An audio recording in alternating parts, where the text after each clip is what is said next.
میرے ابا کو چھوڑ دو، میں ان کا قرض ادا کر دوں گی۔ شامیر خانزادہ نے جو ہی بندوق اکرم صاحب کے سر پر رکھی، اکرم صاحب کی پردے دار بیٹی روتے ہوئے باہر آئی۔ شامیر نے حیرت سے حسین آنکھوں والی نقاب میں چھپی راحہ کو دیکھا۔ ٹھیک ہے، مجھے کل تک اپنی رقم چاہیے، ورنہ تمہارے باپ کو چھوڑ کر تم سے حساب ہوگا۔ یہ کہتے شامیر وہاں سے چلا گیا۔ جب اگلے دن رقم کا انتظام نہ ہوا تو اکرم اپنی بیٹی کو بچانے دوسرے شہر بھیجنے لگا، پر راستے میں شامیر کے گارڈز نے راحہ کو پکڑ لیا۔ جب اسے شامیر کے سامنے پھینکا تو ان سب میں راحہ کا نقاب چہرے سے ہٹ گیا۔ شامیر خانزادہ کی نظر راحہ کے چہرے پر پڑی تو فجر کا وقت تھا۔ ہر طرف الصلاۃ خیر من النوم کی آواز گونج رہی تھی۔ جیسے ہی اکرم یوسف زئی فجر کی نماز پڑھ کر گھر میں داخل ہوئے، انہیں اپنے کمرے سے بری طرح سے تبسم بیگم کے کھانسنے کی آواز آئی۔ وہ فوراً بھاگتے ہوئے اپنے کمرے کی طرف گئے، جہاں پر تبسم بیگم کھانس کھانس کر تکلیف سے دوہری ہو گئی تھیں۔ اکرم صاحب فوراً آگے بڑھے اور تبسم بیگم کو پانی پلایا۔ اب کیسا محسوس کر رہی ہو تبسم؟ اکرم صاحب نے پریشانی سے اپنی اہلیہ تبسم بیگم کو دیکھ کر پوچھا۔ ٹھیک ہوں، آپ پریشان نہ ہوں، تبسم بیگم نے اپنی تکلیف چھپاتے ہوئے چہرے پر مسکراہٹ لاتے ہوئے اکرم صاحب سے کہا۔ میں کیا کروں تبسم؟ ڈاکٹرنی نے آپریشن کا کہا ہے، اچانک اتنے پیسوں کا انتظام کیسے کروں، سمجھ نہیں آ رہی۔ اکرم صاحب پریشانی اور اداسی سے بولے۔ آپ فکر مت کریں، انشاءاللہ اللہ تعالیٰ کوئی نہ کوئی وسیلہ بنا ہی دے گا۔ وہ اپنے بندوں کو ایسے اکیلا نہیں چھوڑتا، دیکھیے گا ضرور کہیں سے مدد آ جائے گی۔ تبسم بیگم نے اکرم صاحب کو تسلی دیتے ہوئے کہا۔ اللہ کرے ایسا ہی ہو، اکرم صاحب نے سر ہلاتے ہوئے کہا۔ تم آرام کرو، میں تمہارے لیے ناشتہ بناتا ہوں، اکرم صاحب نے تبسم بیگم کو دیکھتے ہوئے کہا۔ میری طبیعت ٹھیک ہوتی تو میں خود آپ کو ناشتہ بنا کر دیتی، آپ کو اس طرح کے کام کرتے دیکھ مجھے بالکل اچھا نہیں لگتا، تبسم بیگم نے اداسی سے کہا۔ ساری زندگی تم نے ہی کچن کے کام کیے ہیں، اگر کچھ میں تمہاری خدمت کر لوں گا تو کوئی آفت نہیں آ جائے گی۔ اکرم صاحب مسکراتے ہوئے کچن کی طرف بڑھ گئے۔ اکرم صاحب اور تبسم بیگم کی شادی کو 22 سال ہو چکے تھے۔ وہ دونوں ایک گاؤں کے چھوٹے سے گھر میں ایک دوسرے کے سنگ زندگی گزار رہے تھے۔ ان دونوں کی ایک ہی بیٹی تھی جو کہ شہر میں تعلیم حاصل کرنے کے لیے گئی تھی۔ ان کی بیٹی راحہ کو پڑھنے کا بہت شوق تھا۔ اس کی پڑھائی کے شوق کو دیکھ کر ارحم صاحب نے اسے شہر پڑھنے کی اجازت دے دی۔ اکرم صاحب کی بیوی تبسم بیگم کو ٹی بی تھا، ڈاکٹروں نے آپریشن کا کہا تھا، مگر ان کے پاس اتنی رقم نہیں تھی کہ وہ اپنی بیوی کا علاج کروا سکتے۔ انہوں نے یہ بات اپنی بیٹی سے بھی چھپائی ہوئی تھی کہ تبسم بیگم بیمار ہے۔ اکرم صاحب پریشانی سے اپنی فصل کو دیکھ رہے تھے، جسے تیار ہونے میں ابھی وقت تھا۔ اگر ان کی فصل تیار ہو گئی ہوتی تو اس پیسوں سے وہ تبسم بیگم کا علاج کروا سکتے۔ اللہ مددگار ہے، انشاءاللہ کچھ نہ کچھ ہو جائے گا۔ اکرم صاحب پریشانی سے مسجد کی طرف بڑھ گئے۔ ظہر کی نماز ادا کر کے جیسے ہی وہ مسجد سے نکلے، ان کے پرانے دوست کھوکر صاحب نے انہیں روک لیا۔ کیا بات ہے اکرم، پریشان لگ رہے ہو، کچھ ہوا ہے کیا؟ کھوکر صاحب نے اکرم صاحب کو پریشان دیکھ کر پوچھا۔ جی کھوکر صاحب، آپ کو تو معلوم ہے تبسم کی طبیعت کا، ڈاکٹر نے آپریشن کا بتایا ہے۔ اتنی بڑی رقم کا انتظام کرنا میرے لیے مشکل ہے، اسی وجہ سے پریشان ہوں۔ آپ تو جانتے ہیں فصل بھی ابھی تیار نہیں ہوئی، بس رقم کو لے کر پریشان ہوں۔ وہ بڑی تکلیف میں ہے، مجھ سے اس کی یہ تکلیف دیکھی نہیں جاتی۔ اکرم صاحب نے اپنی پریشانی بتائی۔ اوہو، اللہ بھابھی کو صحت دے، یہ تو پریشانی کی بات ہے، تم ایک کام کیوں نہیں کرتے؟ کھوکر صاحب نے اکرم صاحب کو دیکھتے ہوئے کہا۔ کیا؟ اکرم صاحب نے امید سے کھوکر صاحب کی طرف دیکھا۔ ایسا کرو، سردار سے رقم ادھار لے لو اور پھر جب تمہاری فصل تیار ہو جائے تو وہ رقم واپس کر دینا، کھوکر صاحب نے مشورہ دیتے ہوئے کہا۔ مگر کیا سردار مجھے رقم دے دیں گے؟ اکرم صاحب نے پریشانی سے پوچھا۔ ہاں ہاں، کیوں نہیں، وہ ضرور دے دیں گے، کافی لوگ ان سے ادھار لیتے ہیں۔ پھر تمہاری تو مجبوری ہے، وہ یقیناً تمہاری مدد کر دیں گے، اور جب تمہارے پاس پیسے ہوں تو انہیں واپس کر دینا، کھوکر صاحب نے ان کے کندھے کو تھپکتے ہوئے کہا۔ بہت شکریہ یار، میں بات کرتا ہوں سردار سے۔ اکرم صاحب آنکھوں میں امید لیے گھر کی طرف چل دیے۔ یونیورسٹی میں معمول کی چہل پہل تھی، امتحانات قریب تھے، اسی وجہ سے لائبریری اور فوٹو کاپی کی دکان پر رش تھا۔ کوئی نوٹس فوٹو کاپی کروا رہا تھا تو کوئی ابھی کتابیں خرید رہا تھا، اور کچھ بچے لائبریری میں بیٹھے امتحانات کی تیاری کر رہے تھے۔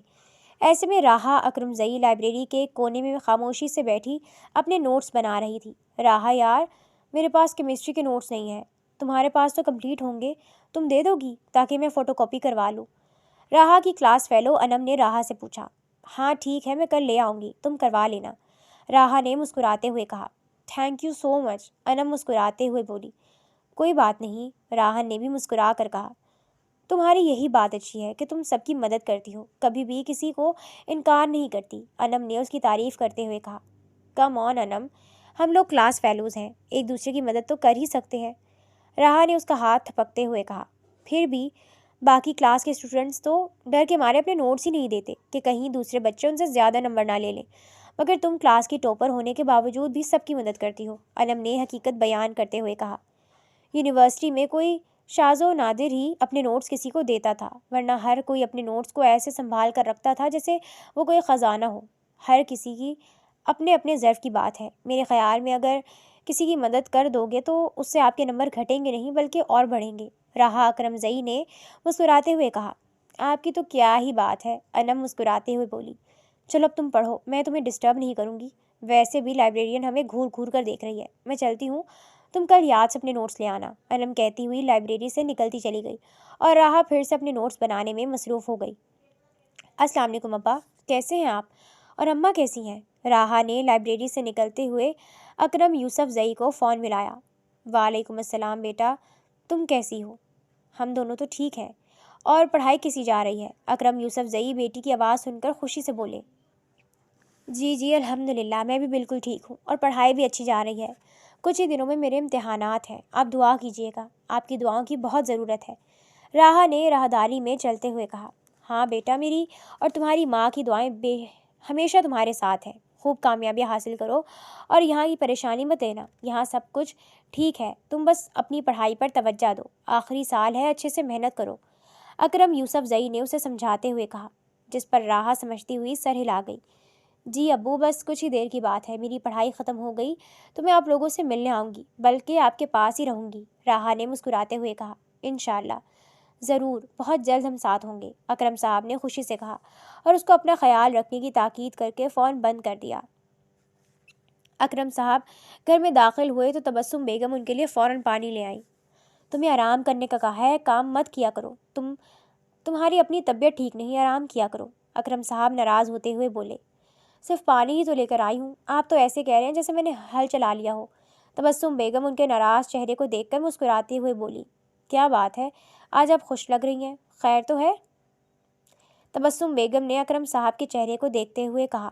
ہاں، کھوکر صاحب ملے تھے، میں نے ان کو تمہارے آپریشن کا اور پیسوں کی تنگی کا بتایا تھا، اکرم صاحب تبسم بیگم کو دیکھتے ہوئے بولے۔ پھر کیا ہوا، کیا وہ ہماری مدد کریں گے؟ تبسم بیگم نے حیرانی سے پوچھا۔ نہیں، اس نے مجھے مشورہ دیا کہ میں سردار سے پیسے ادھار لے لوں اور پھر جب بھی فصل تیار ہو جائے گی تو میں سردار کو پیسے واپس کر دوں گا، اکرم صاحب خوشی سے بولے۔ اللہ کا شکر ہے، دیکھا، اسی نے ہمارا مسئلہ حل کر دیا، تبسم بیگم شکر ادا کرتے ہوئے بولی۔ بے شک، اگر وہ آزمائش میں ڈالتا ہے تو آزمائش سے نکلنے کا بھی حل دیتا ہے، اکرم صاحب تبسم بیگم کی بات کی تائید کرتے ہوئے بولے۔ دوپہر کا وقت تھا، سورج اپنی جو بن پر تھا، ظہر کی نماز ادا کر کے کھیتوں سے فارغ ہو کر اکرم صاحب شامیر خانزادہ کی حویلی کی طرف بڑھے۔ کچھ دیر بعد ملازم نے انہیں اندر جانے کی اجازت دی، وہ اندر داخل ہوئے جہاں پر شامیر خانزادہ مردان خانے میں تخت پر بیٹھا لوگوں کے مسائل سن رہا تھا۔ جب اکرم صاحب کی باری آئی تو شامیر خانزادہ نے سوالیہ نظروں سے اکرم صاحب کی طرف دیکھا۔ سردار میں بہت مشکل میں ہوں، میری بیوی بیمار ہے اور مجھے اس کے آپریشن کے لیے پیسے چاہیے، میں آپ سے وعدہ کرتا ہوں کہ جب میری فصل تیار ہو جائے گی میں آپ کو قرضہ واپس لوٹا دوں گا، برائے مہربانی میری مدد کیجیے، اکرم صاحب نے شامیر خانزادہ کو پریشانی سے دیکھتے ہوئے کہا۔ تو تمہیں قرض چاہیے؟ شامیر خانزادہ اپنی مونچھوں کو تاؤ دیتے ہوئے بولا۔ جی سردار، بہت پریشان ہوں، اگر آپ اتار دے دیں گے تو میری بہت مدد ہو جائے گی، میری بہت بڑی پریشانی حل ہو جائے گی، اکرم یوسف زئی نے التجا کرتے ہوئے کہا۔ ٹھیک ہے، میں تمہیں قرض دے دوں گا، لیکن اگر وقت پر ادائیگی نہ کی تو مجھے اپنے پیسے نکلوانے آتے ہیں، ٹھیک 1 مہینے بعد اسی جگہ پر تم واپس میرے پیسے لے کر آؤ گے، منظور ہے؟ شامیر خانزادہ نے سوالیہ نظروں سے اکرم یوسف زئی کی طرف دیکھا۔ جی سردار، منظور ہے، اکرم یوسف زئی اپنا سر اثبات میں ہلاتے ہوئے بولا۔ شرفو انہیں جتنے پیسے چاہیے دے دو اور ایک ماہ کی واپسی کے کاغذات پر سائن بھی کروا لو، شامیر خانزادہ نے اپنے ساتھ بیٹھے آدمی کو کہا جو شاید رقم دینے اور لینے کا ریکارڈ لکھتا تھا۔ شامیر خانزادہ کے کہنے پر وہ سر ہلا کر اکرم صاحب کو رقم دے گیا اور ان سے 1 ماہ کے بعد رقم کی واپسی کے کاغذات پر سائن کروا گیا۔ اکرم صاحب خوشی سے شامیر خانزادہ کی حویلی سے نکلے۔ انہیں ایسا لگ رہا تھا کہ ان کے کندھوں تلے جو بوجھ تھا وہ ہٹ گیا۔ اب وہ تبسم بیگم کا علاج کروا سکتے تھے۔ انہوں نے اللہ کا شکر ادا کیا اور خوشی سے گھر کی طرف روانہ ہوئے۔ شامیر خانزادہ سے پیسے لینے کے بعد اکرم صاحب جب گھر آئے تو ان کا چہرہ خوشی سے دمک رہا تھا۔ ارے تبسم کہاں ہو؟ اکرم یوسف زئی نے خوشی سے تبسم بیگم کو آواز دی۔ اکرم صاحب خوشی سے کمرے کی طرف بڑھے جہاں تبسم بیگم کھانسی سے دوری ہو رہی تھی۔ انہیں پھر بری طرح سے کھانسی کا دورہ پڑ رہا تھا۔ اکرم صاحب فوراً آگے بڑھے اور تبسم بیگم کو پانی پلا کر ان کی پیٹھ سہلائی۔ تم فکر مت کرو، پیسوں کا انتظام ہو گیا ہے، اب انشاءاللہ بہت جلد تم ٹھیک ہو جاؤ گی، اکرم صاحب نے انہیں تسلی دیتے ہوئے کہا۔ اکرم صاحب پیسوں کے مل جانے کے بعد تبسم بیگم کو شہر کے ہسپتال لے آئے تھے۔ پیسے جمع کروانے کے بعد تبسم بیگم کا علاج شروع ہو چکا تھا۔ ہفتے بعد کا آپریشن کا ٹائم دیا گیا تھا ڈاکٹر نے۔ ان دنوں بارشیں بہت زیادہ ہو رہی تھیں، اس قدر موسلا دھار بارش کہ سڑکوں پر ہجوم ختم ہو چکا تھا۔ سڑکوں پر سوائے پانی کے کچھ نہیں تھا۔ اکرم صاحب کو فصلوں کی فکر ہونے لگی، مگر وہ اس طرح سے تبسم بیگم کو چھوڑ کر نہیں جا سکتے تھے۔ راحہ یوسف زئی کے بھی امتحانات چل رہے تھے۔ اکرم یوسف زئی نے اس کو تبسم بیگم کی حالت کے بارے میں نہیں بتایا تھا۔ وہ چاہتے تھے کہ وہ سکون سے اپنے پیپر دے دے، اس کے بعد وہ اسے تبسم بیگم کے بارے میں بتائیں گے۔ اکرم یوسف زئی کوریڈور میں بیٹھے ہوئے تھے۔ اندر ڈاکٹر تبسم بیگم کا معائنہ کر رہے تھے جب اکرم صاحب کا فون بج اٹھا۔ السلام علیکم ابا، کیسے ہیں آپ؟ آپ کو پتہ ہے میرے امتحانات ختم ہو گئے ہیں اور میں بہت خوش ہوں کہ میرے پیپرز بہت اچھے ہوئے ہیں۔ میں نے آپ کو یہ بتانے کے لیے فون کیا تھا کہ میں آج رات کی گاؤں کی بس میں بیٹھ جاؤں گی، مجھے لینے آ جانا، راحہ نے خوشی سے اکرم صاحب کو بتاتے ہوئے کہا۔ راحہ تم گاؤں مت جانا، اکرم صاحب ڈرتے ہوئے بولے۔ کیوں؟ میں کیوں گاؤں نہ جاؤں؟ راحہ نے حیرت سے پوچھا۔ میں تمہیں ایک ہاسپٹل کا ایڈریس دے رہا ہوں، یہ اسی شہر میں ہے، جہاں تم ہو فوراً آ جاؤ۔ اکرم صاحب نے فوراً راحہ کو ہاسپٹل آنے کو کہا۔ کیا ہاسپٹل؟ مگر کیوں؟ سب خیریت ہے؟ آپ ٹھیک ہیں؟ راحہ نے پریشانی سے پوچھا۔ ہاں بیٹا میں ٹھیک ہوں، بس تم زیادہ سوال مت کرو، فوراً یہاں پہنچ جاؤ، پھر میں تمہیں بتاتا ہوں، اکرم صاحب نے کہہ کر فون بند کر دیا اور راحہ کو ہاسپٹل کا ایڈریس بھیجنے لگے۔ ابو، راحہ بھاگتے ہوئے اکرم یوسف زئی کے گلے جا لگی۔ ابو آپ ٹھیک ہیں؟ کون ہے ہاسپٹل میں؟ امی کہاں ہے؟ راحہ نے پریشانی سے اکرم صاحب سے پوچھا۔ راحہ میری بچی، تمہاری ماں، آہستہ آہستہ اکرم صاحب نے تبسم بیگم کی بیماری سے لے کر ساری بات راحہ کے گوش گزار کر دی۔ راحہ حیرانی اور پریشانی سے اکرم صاحب کو دیکھ کر رہ گئی۔ ابو آپ نے مجھے بتایا تک نہیں، کیوں مجھ سے چھپایا؟ امی اس قدر تکلیف میں تھیں اور آپ نے مجھے بتایا تک نہیں، راحہ روتے ہوئے بولی۔ مجھے مت ڈانٹو، تمہاری ماں نے کہا تھا کہ ہماری بیٹی پریشان ہو جائے گی، اسے پڑھنے دے، ٹھیک وقت آنے پر بتا دیں گے، اب اپنی ماں سے جا کر پوچھو۔ اکرم صاحب اس کے بال سہلاتے ہوئے بولے اور اسے لے کر تبسم بیگم کے کمرے کی طرف بڑھے۔ امی، راحہ روتے ہوئے فوراً تبسم بیگم کے گلے سے جا لپٹی۔ امی آپ کیسی ہیں؟ راحہ فکر مندی سے تبسم بیگم سے پوچھتے ہوئے بولی۔ ہاں میں بالکل ٹھیک ہوں، تم کیسی ہو میری بچی؟ تبسم بیگم نے اس کے چہرے پر پیار کرتے ہوئے پوچھا۔ میں بالکل ٹھیک ہوں، اور آپ پہلے مجھے یہ بتائیں کہ آپ نے ابو کو کیوں مجھے اپنی بیماری کا بتانے سے روکا؟ میں آپ سے سخت ناراض ہوں اور آپ لوگوں نے مجھے اتنا پرایا کر دیا۔ شہر پڑھنے گئی تھی مگر آپ لوگوں نے تو اپنی پریشانی اور اپنی تکلیفیں مجھ سے چھپانا شروع کر دی۔ اولاد کے ہوتے ہوئے بھی آپ دونوں اپنی تکلیفیں، اپنے غم اپنے سینے میں دبائے بیٹھے رہے۔ کتنی لاپرواہ تھی میں آپ دونوں سے۔ راحہ روتے ہوئے بولی۔ نہیں بیٹا ایسے مت کہو، تم بہت اچھی بیٹی ہو میری، بس ہم تمہیں پریشان نہیں کرنا چاہتے تھے، اسی لیے تمہیں نہیں بتایا۔ تبسم بیگم نے اس کے آنسو پوچھتے ہوئے کہا۔ اب میں آپ کا خود خیال رکھوں گی، کوئی بہانہ نہیں سنوں گی۔ راحہ روتے ہوئے تبسم بیگم سے جا لپٹی۔ ہاں رکھ لینا خیال، تبسم بیگم مسکراتے ہوئے بولی۔ معمول کا دن تھا، ہاسپٹل میں معمول کا رش تھا، کوئی ویٹنگ ایریا میں بیٹھا انتظار کر رہا تھا تو کوئی پرچی لے کر فارمیسی کی طرف بھاگ رہا تھا۔ راحہ اور اکرم صاحب بھی پریشانی سے آپریشن تھیٹر کے باہر بیٹھے انتظار کر رہے تھے۔ تبسم بیگم کا اندر آپریشن جاری تھا، ڈاکٹرز اپنی پوری کوشش کر رہے تھے۔ 1 گھنٹہ ہو چکا تھا مگر اندر سے اب تک کوئی خبر نہ آئی تھی۔ راحہ بیٹا، میں نماز پڑھ کر آتا ہوں۔ اکرم صاحب راہا کو کہہ کر باہر کی طرف چل دیے۔ راہا سر ہلاتے ہوئے خود بھی وضو کر کے نماز پڑھنے پریئر روم کی طرف بڑھ گئی۔ تھوڑی دیر بعد وہ واپس آئی تو اکرم صاحب بھی نماز پڑھ کر آ چکے تھے، مگر اب تک آپریشن تھیٹر کا دروازہ ہنوز بند تھا۔ بابا، ابھی تک آپریشن ختم نہیں ہوا؟ پتہ کرے نا کیا وجہ ہے، اتنی دیر کیوں لگ رہی ہے؟ راہا نے پریشانی سے پوچھا۔ بیٹا، ہو جائے گا آپریشن، تم پریشان مت ہو، کبھی کبھی دیر سویر ہو جاتی ہے، اکرم صاحب نے اسے اپنے ساتھ لگائے ہوئے کہا۔ تھوڑی دیر میں ایک نرس بھاگتے ہوئے آپریشن تھیٹر سے باہر نکلی۔ راہا اور اکرم صاحب پریشانی سے کھڑے ہوئے اور اس سے کچھ پوچھنے لگے تھے، مگر وہ بغیر سنے واپس سے بھاگتے ہوئے آپریشن تھیٹر میں چلی گئی۔ 4 گھنٹوں کے انتظار کے بعد آپریشن تھیٹر کا دروازہ کھلا تھا اور ڈاکٹر باہر نکلے تھے۔ ڈاکٹر، کیسی ہے میری بیوی؟ اکرم صاحب اور راہا پریشانی سے ڈاکٹر کی طرف بڑھے۔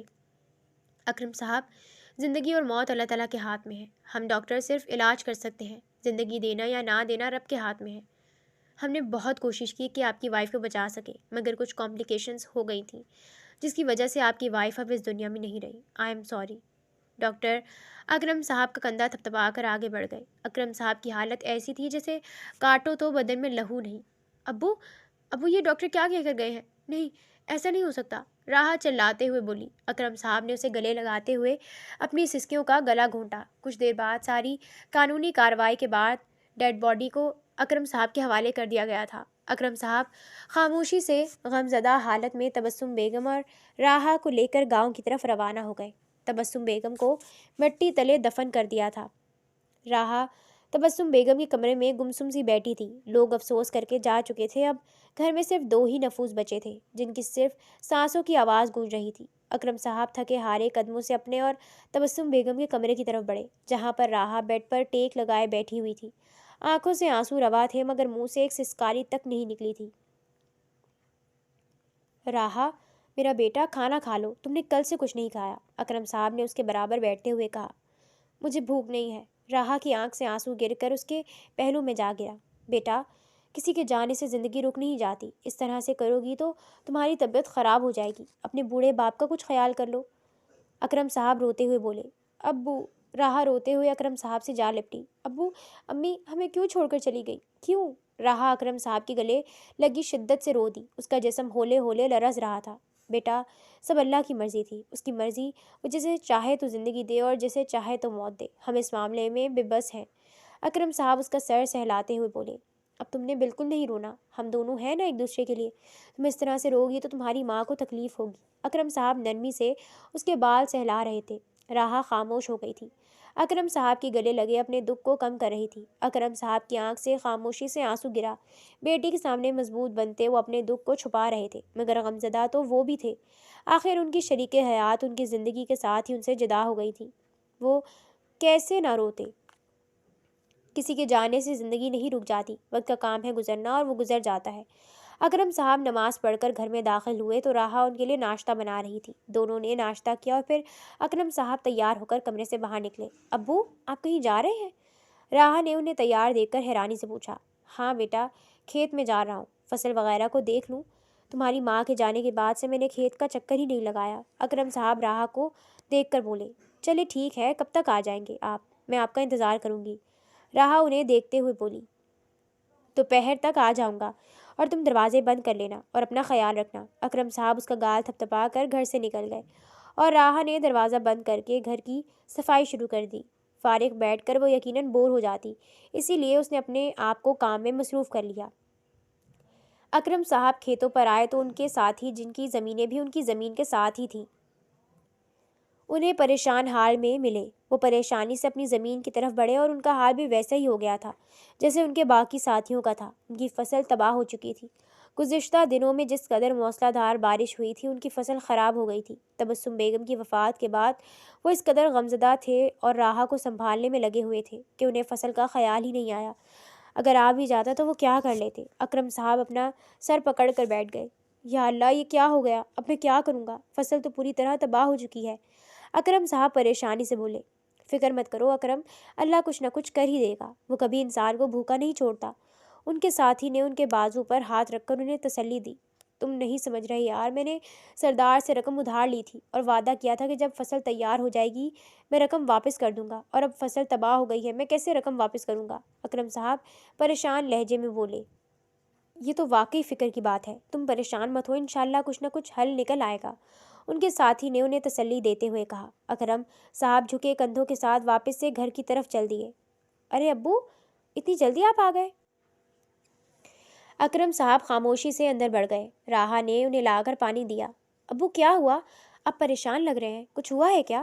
راہا نے انہیں پریشان دیکھ کر پوچھا۔ کچھ نہیں بیٹا، بس تھوڑا سا سر میں درد ہے، آرام کروں گا تو ٹھیک ہو جاؤں گا، اکرم صاحب کہتے ہوئے اپنے کمرے کی طرف بڑھ گئے۔ راہا جانتی تھی کہ وہ پریشان ہے، مگر اس نے بات کو مزید کریدنے کی کوشش نہیں کی۔ دن اسی طرح تیزی سے گزرتے گئے۔ تبسم بیگم کو فوت ہوئے آج 1 مہینہ ہو گیا تھا۔ اکرم صاحب صحن میں بیٹھے ہوئے تھے کہ اچانک گھر کا دروازہ کھٹکا۔ اکرم صاحب نے جیسے ہی آگے بڑھ کر دروازہ کھولا، سامنے سردار شامیر خانزادہ کے ملازم کو دیکھ کر ان کے ماتھے پر پسینہ آیا۔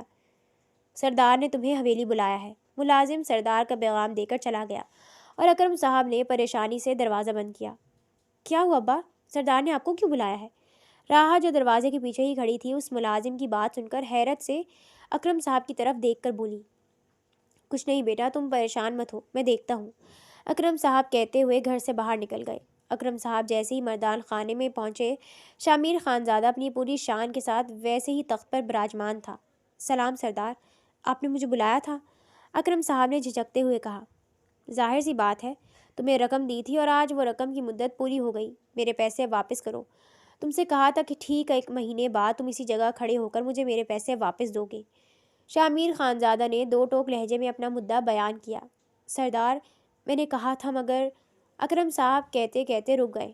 مگر کیا؟ سیدھی طرح پیسے واپس کرو، شامیر خانزادہ سخت لہجے میں بولا۔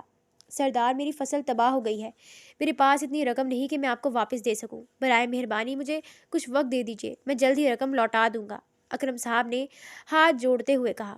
ہرگز نہیں، میں اصولوں کا پکا ہوں، جب میں نے تم سے 1 مہینے کا کہا تھا تو مطلب 1 مہینہ، کل تک کا وقت ہے تمہارے پاس، کل تک اگر میری رقم مجھے نہ ملی تو میں تمہارے گھر آؤں گا، ٹھیک ہے؟ شامیر خانزادہ کہتا ہوا مردان خانے سے نکل گیا۔ اکرم صاحب پریشانی سے گھر کی طرف چل دیے۔ ابا، کیا بات ہے؟ آپ مجھے کیوں نہیں بتا رہے؟ جب سے آپ سردار کی حویلی سے آئے ہیں بہت پریشان ہیں، مجھے بتائیں، شاید میں آپ کا مسئلہ حل کر سکوں، اور اگر مسئلہ حل نہ بھی ہوا تو مسئلہ بانٹنے سے دل کا بوجھ ہلکا ہو جاتا ہے۔ بتائیں مجھے پلیز، کیا بات ہے جو آپ کو اتنا پریشان کر رہی ہے؟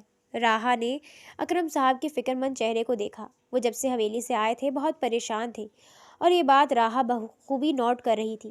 میں نے، اکرم صاحب نے کہتے رک کر سانس لی، جیسے ہمت جمع کر رہے ہوں۔ میں نے سردار شاہ میر خانزادہ سے تمہاری ماں کے علاج کے لیے پیسے ادھار لیے تھے اور وعدہ کیا تھا کہ 1 مہینے کی مدت کے بعد میں رقم واپس لوٹا دوں گا، مگر میری فصل تباہ ہو گئی ہے، میرے پاس اتنی رقم نہیں ہے کہ میں سردار کو واپس لوٹا سکوں۔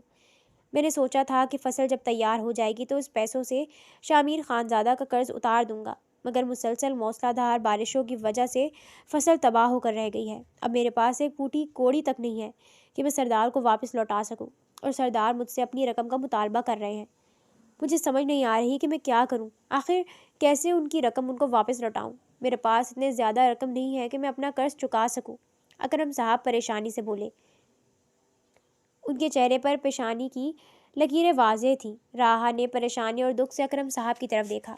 اس کا باپ کس قدر پریشانی میں تھا اور وہ اس سب سے بے خبر تھی۔ ابا، آپ پریشان مت ہو، انشاءاللہ کچھ نہ کچھ ضرور ہو جائے گا، اللہ تعالیٰ ضرور مدد کرے گا ہماری، دیکھیے گا جلد ہم سردار کے پیسے واپس کر دیں گے، راہا نے ان کے کندھے پر ہاتھ رکھتے ہوئے کہا۔ راہا نے ان کے کندھے پر ہاتھ رکھتے ہوئے کہا۔ مجھے تو کچھ سمجھ نہیں آ رہی راہا، کیسے ہو گئے سب؟ اکرم صاحب پریشانی سے بولے۔ اچھا پریشان تو مت ہو، آپ تھوڑی دیر آرام کر لیں، پریشانی لے کر کون سا مسئلہ حل ہو جانا ہے، چلیں آپ کمرے میں آپ کے لیے دوا لاتی ہوں۔ اور راہا نے انہیں اٹھاتے ہوئے کمرے کی طرف بھیج گئی اور خود کچن سے دوائی لے کر انہیں دوا دے کر سلا دیا۔ پریشان تو وہ خود بھی تھی کہ اتنی بڑی رقم وہ کیسے واپس کریں گے، مگر حل تھا کہ نظر ہی نہیں آ رہا تھا۔ وہ رات ان دونوں نے بڑی مشکل سے کاٹی تھی۔ اگلی صبح راہا اور اکرم صاحب صحن میں بیٹھے ناشتہ کر رہے تھے، جب دروازہ زور سے دھڑ دھڑایا گیا۔ راہا فوراً اندر چلی گئی اور اکرم صاحب نے پریشانی سے دروازہ کھولا۔ سامنے سردار شاہ میر خانزادہ کھڑا تھا۔ میں نے کہا تھا نا، مجھے رقم نہیں ملی تو میں خود تمہارے دروازے تک آ جاؤں گا، اور دیکھو تم نے مجھے تمہارے دروازے تک آنے پر مجبور کر ہی دیا۔ سردار شامیر خانزادہ اپنی مونچھوں کو تاؤ دیتے ہوئے گھر کے اندر داخل ہوا۔ سردار مجھے کچھ مہلت۔ اکرم صاحب التجا کرنے لگے تھے کہ اس سے پہلے ہی سردار شامیر خانزادہ نے اپنے ملازموں کو اشارہ کیا اور وہ لوگ بری طرح سے اکرم صاحب کو پیٹنے لگے۔ مہلت کا وقت ختم ہو چکا ہے، اب صرف پیسوں کی بات ہوگی، شامیر دھاڑتا ہوا بولا۔ سردار شامیر نے اپنی بندوق کو لوڈ کرتے ہوئے اکرم صاحب کی طرف اپنی بندوق کا رخ کیا۔ راہا بھاگتے ہوئے صحن میں آئی۔ اس نے سر پر دوپٹہ اوڑھا ہوا تھا اور وہی دوپٹہ اپنے چہرے کے آگے کرتے ہوئے چہرے کو چھپایا ہوا تھا۔ میرے ابا کو چھوڑ دو، میں ان کا قرض ادا کر دوں گی۔ شامیر خانزادہ نے جو ہی بندوق اکرم صاحب کے سر پر رکھی، راہا روتے ہوئے بولی۔ شامیر نے حیرت سے حسین آنکھوں والی نقاب میں چھپی راہا کو دیکھا۔ ٹھیک ہے، مجھے کل تک اپنی رقم چاہیے، ورنہ تمہارے باپ کو چھوڑ کر تم سے حساب ہوگا۔ یہ کہتے شامیر وہاں سے چلا گیا۔ یہ تم نے کیا کیا راہا؟ کیوں تم نے اپنے آپ کو پھنسایا؟ کیا ضرورت تھی باہر آنے کی؟ اکرم صاحب روتے ہوئے بولے۔ ابا کیا کرتی؟ آپ کو ایسے اس درندے کے ہاتھوں مرنے دیتی؟ راہا آنکھوں میں آنسو لیے بولی۔ مرنے دیتی مجھے، مگر اس طرح اپنے آپ کو دلدل میں نہ ڈالتی۔ کہاں سے ہوگا پیسوں کا انتظام؟ اگر کل تک پیسوں کا انتظام نہ ہوا تو نہ جانے وہ کیا کرے گا تمہارے ساتھ۔ میں یہ سب برداشت نہیں کر سکتا۔ تم میری اکلوتی اولاد ہو، میں تمہیں جہنم میں نہیں پھینک سکتا۔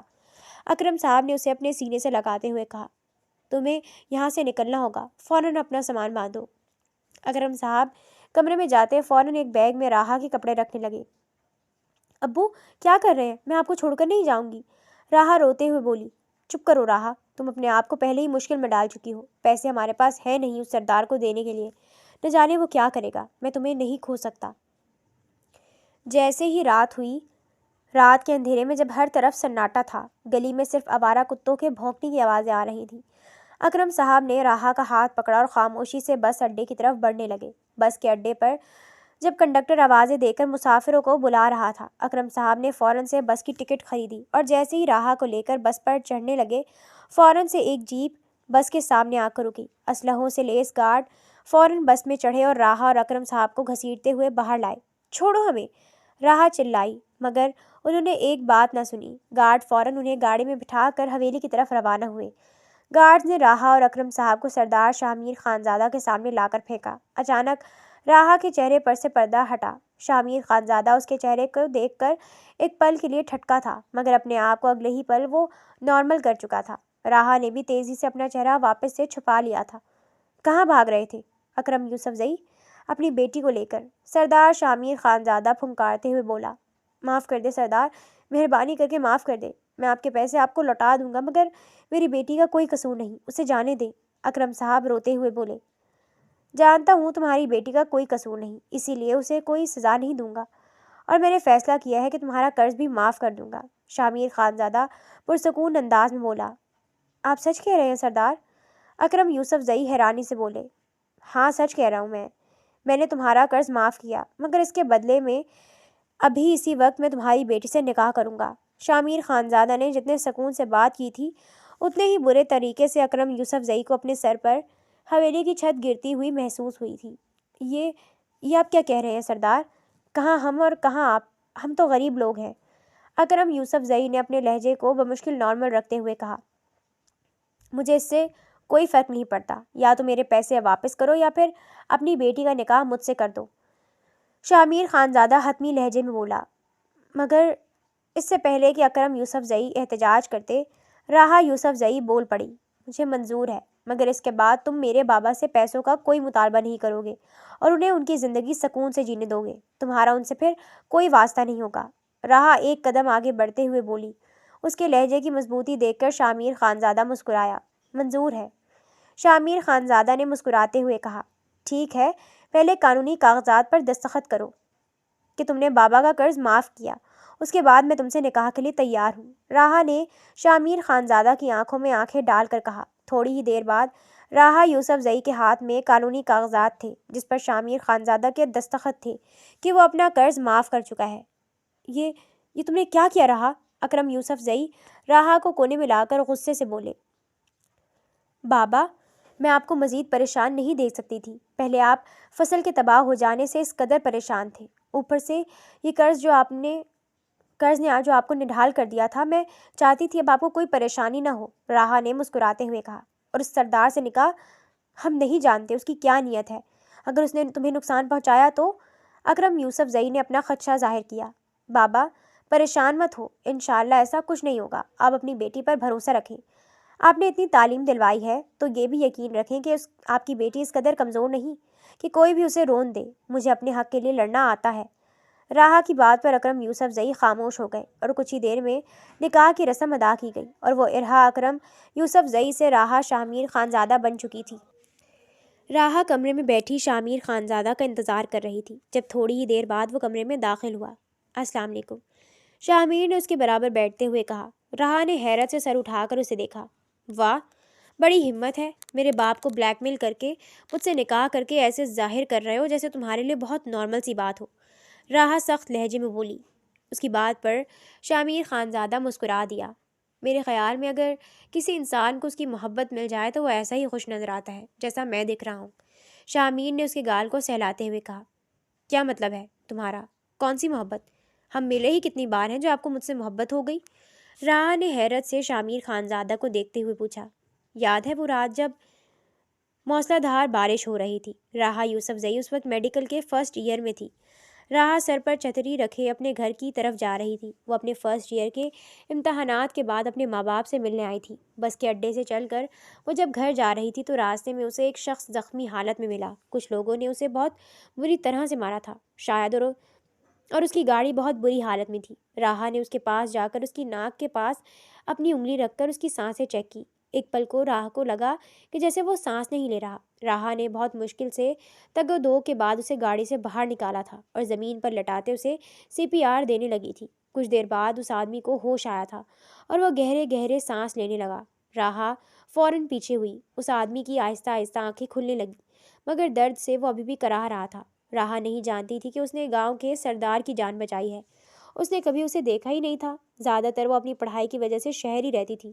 شاہ خانزادہ نے آہستہ آنکھوں سے اس کا چہرہ دیکھا اور وہ چہرہ اس کے ذہن میں ہمیشہ کے لیے نقش ہو کر رہ گیا۔ اس کے کچھ دیر بعد شاہ خانزادہ کے ملازموں نے اسے ڈھونڈ لیا تھا اور وہ فوراً اسے ہاسپٹل لے کر چلے گئے اور راہا خاموشی سے اپنے گھر کی طرف روانہ ہو گئی۔ وہ واقعہ تو شاید اب اس کے ذہن سے بھی نکل چکا تھا۔ اگر شاہ اسے یاد نہ کرواتا تو شاہ نے اس دن کے بعد راہا کو بہت بری طرح سے ڈھونڈا تھا مگر وہ اسے کہیں نہیں ملی تھی۔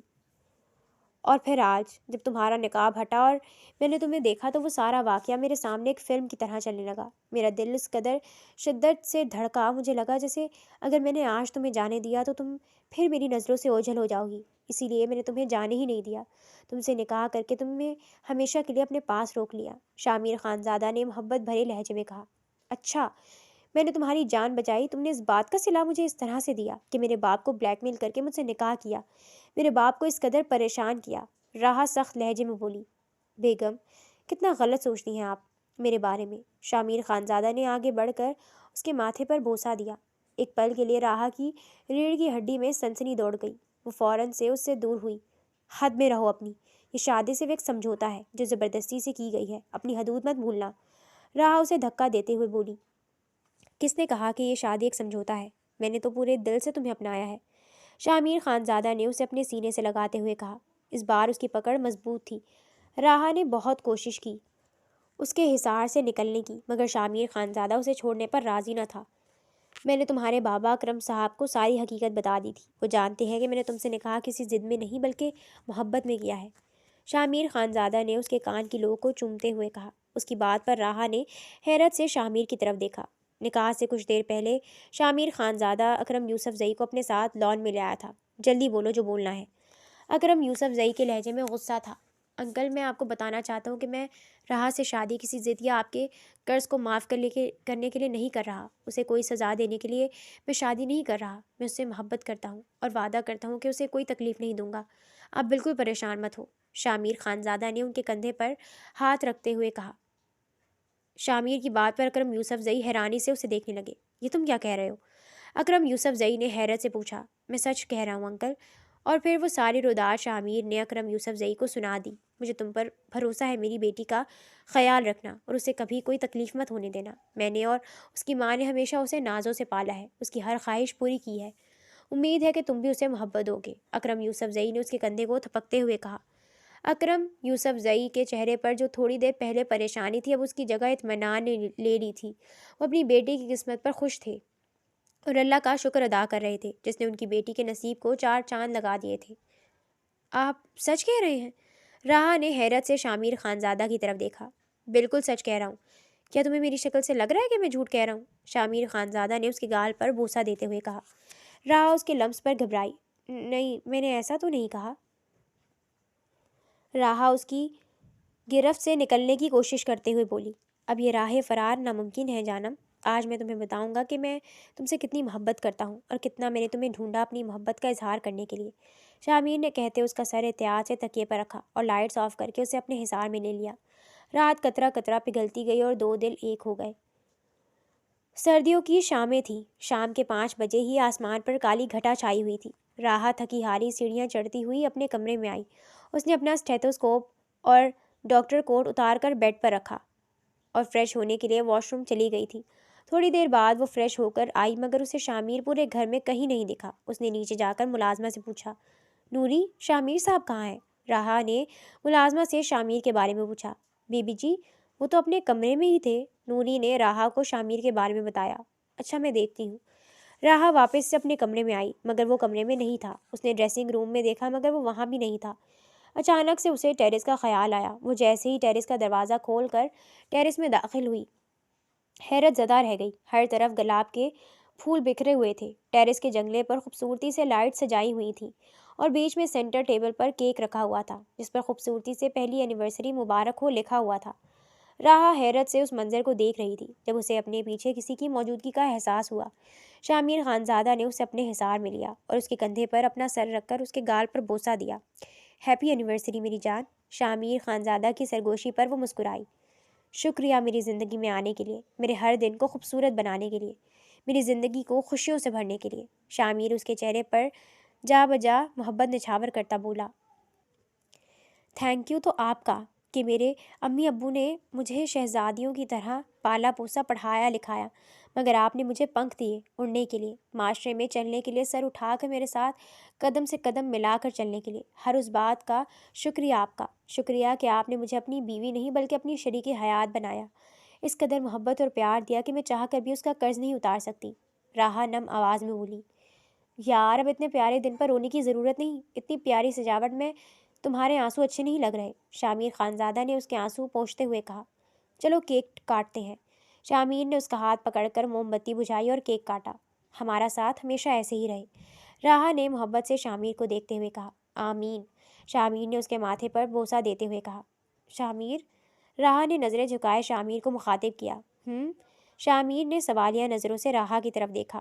مجھے آپ کو کچھ بتانا تھا۔ راحہ کی گال شرم سے سرخ ہو گئے۔ ہاں بولو، شامیر نے راحہ کو دیکھتے ہوئے کہا۔ آپ راحہ شرم سے اپنا چہرہ اپنے ہاتھوں میں چھپا گئی۔ کیا بات ہے راحہ، بتاؤ مجھے۔